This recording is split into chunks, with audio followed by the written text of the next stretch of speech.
melempar jumroh Aqobah. Artinya sampai melempar jumroh Aqobah. Dan juga bab ini menjelaskan bab boncengan, naik kendaraan dengan berboncengan di waktu perjalanan. Hadasana bercerita pada kami Imam Bukhari sapa Zuhair ibnu Harbin. Hadasana bercerita pada kami sapa Wahab ibnu Jarir. Hadasana bercerita pada kami sapa Abi bapakku an Yunus al-Ailiyi an Zuhri an Ubaidillah ibn Abdillah an Ibnu Abbas radhiyallahu anhuma. Anak Usamah sunya Usamah ibn Zaid radhiyallahu anhuma. Jadi masih cucu angkatnya Nabi dari anak angkatnya Zaid bin Harisah.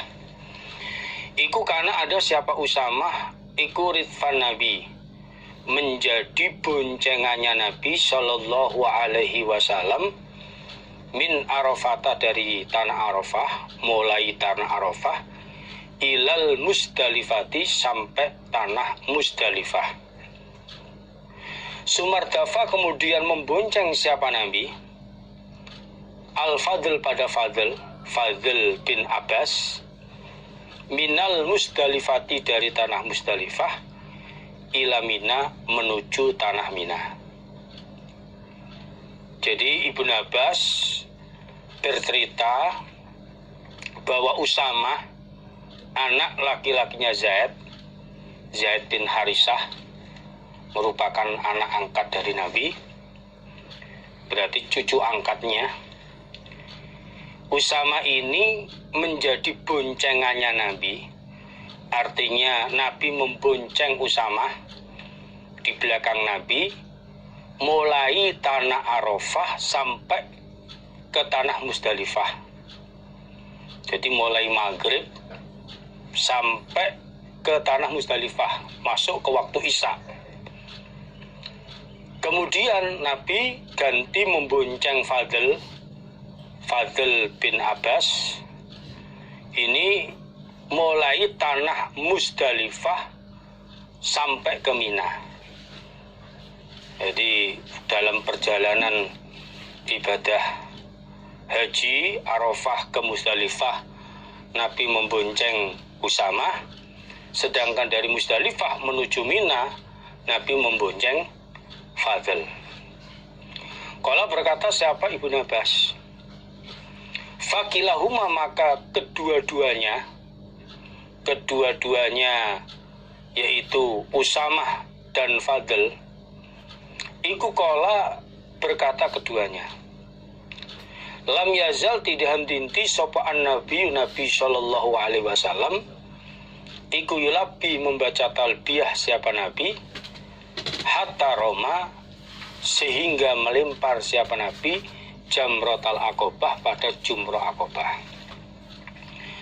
Ibnu Abbas berkata bahwa kedua-duanya yaitu Usamah dan Fadl waktu dibonceng Nabi waktu maghrib sampai pagi subuh tanggal 10 Dzulhijjah ini, sampai subuh sampai pagi, bahwa kedua-duanya itu berkata selama perjalanan dari Arafah menuju Musdalifah, lalu Musdalifah menuju Mina, dalam perjalanan ini Nabi selalu membaca talbiyah. Nabi terus membaca talbiyah sampai melempar jumroh Aqobah, baru Nabi berhenti.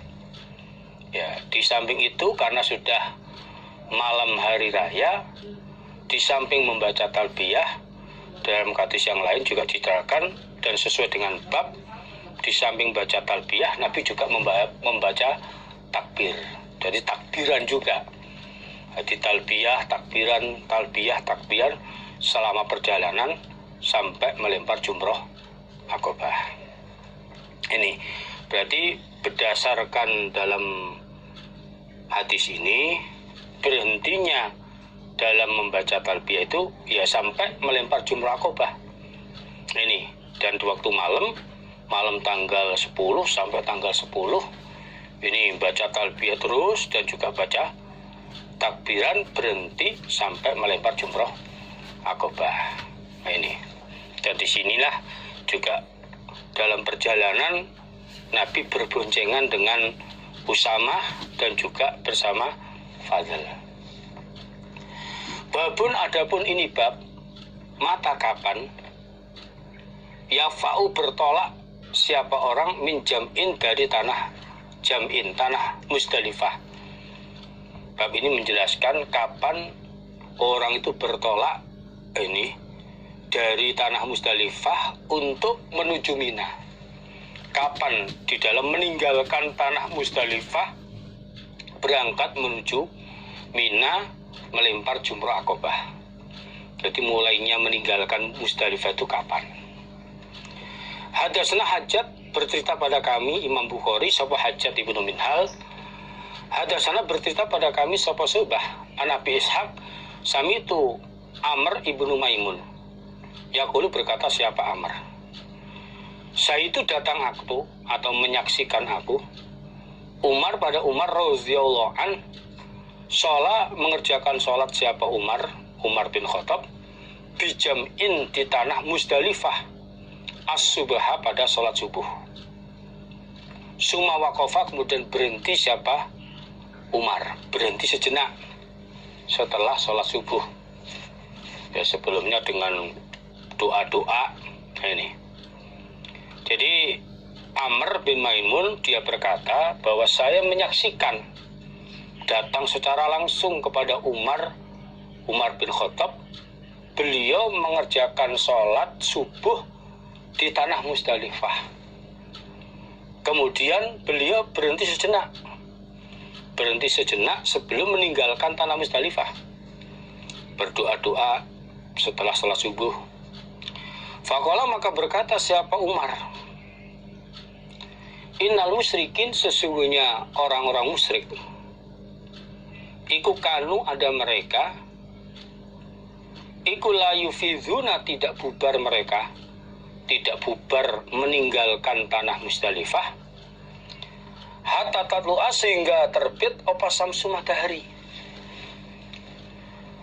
Wa yaqulun dan sama berkata mereka orang-orang musyrik berkata asyriqo teranglah engkau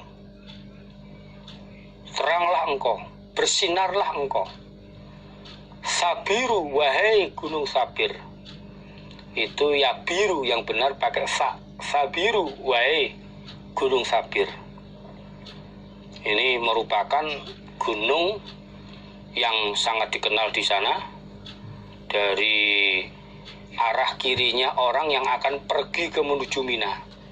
Arah kirinya orang yang akan menuju ke Mina. Dan pada waktu itu merupakan gunung yang besar yang ada di Mekah. Ini dalam ceritanya dinamakan Gunung Sabir karena diketahui ada orang laki-laki dari orang Huzail yang bernama Sabir dikubur di situ sehingga gunung itu dinamakan Sabir. Orang musyrik berkata sabiru wahai gunung Sabir. Wahai gunung Sabir. Wa anna nabiyya dan sesungguhnya Nabi sallallahu alaihi wasallam iku khalafahum menyelisih siapa Nabi hum pada mereka orang-orang musyrik.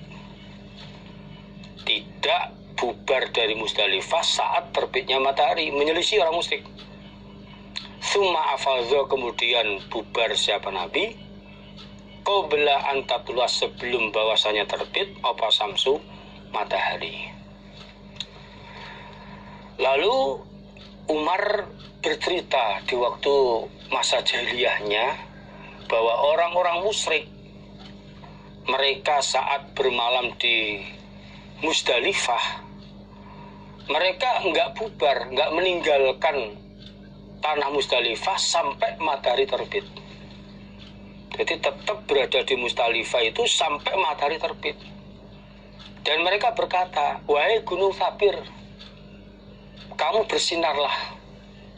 Bersinarlah.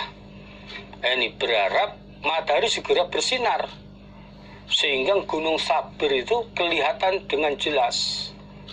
Baru kalau Gunung Sabir sudah kelihatan dengan jelas karena kena sorotnya sinar matahari, baru orang-orang musyrik meninggalkan Musdalifah untuk menuju Mina. Ya. Sedangkan Nabi menyelisihi terhadap perbuatan atau ibadah mereka. Nabi menyelisihinya, tidak menyamai mereka. Akhirnya Nabi bubar sebelum terbitnya matahari. Jadi setelah sholat subuh, istirahat sejenak, doa.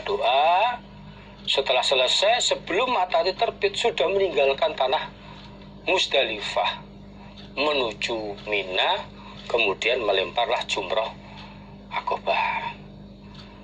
Berdasarkan hadis ini, berarti orang yang bermalam di tanah Musdalifah itu meninggalkan tanah Musdalifah sebelum terbitnya matahari.